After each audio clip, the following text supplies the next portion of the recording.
Here in the UK, we're finally taking advantage of the windy weather, but it doesn't come cheap. The Thanet offshore wind farm may have come with a $1.2 billion price tag, but it's the largest offshore wind farm in the world, at least for now. Local workers benefited from the project, and if Energy Secretary Chris Huhne gets his way, there could be more work on the way. In the long term, we're going to need much more like this all the way around Britain's coastlines if we're going to meet our target of 15% of our energy coming from renewable sources by 2020. We need a massive acceleration in the renewable energy program, and a lot of that's going to have to come from offshore wind.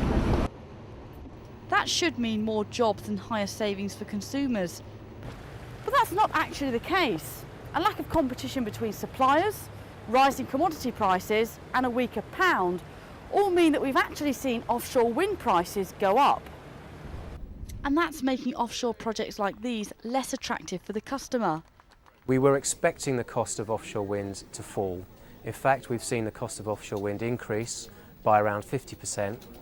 The main reason for that is that we're really trying to drive a new industry, perhaps too far, too fast. We're trying to go quickly, and we're running up against bottlenecks in trying to do so.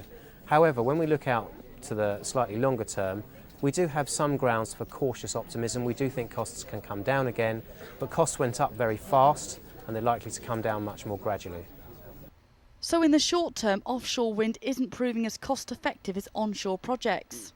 But as the world continues to go green and the pros, both financially and environmentally, continue to outweigh the cons, we can look forward to seeing more and more wind farms around Britain's coastline.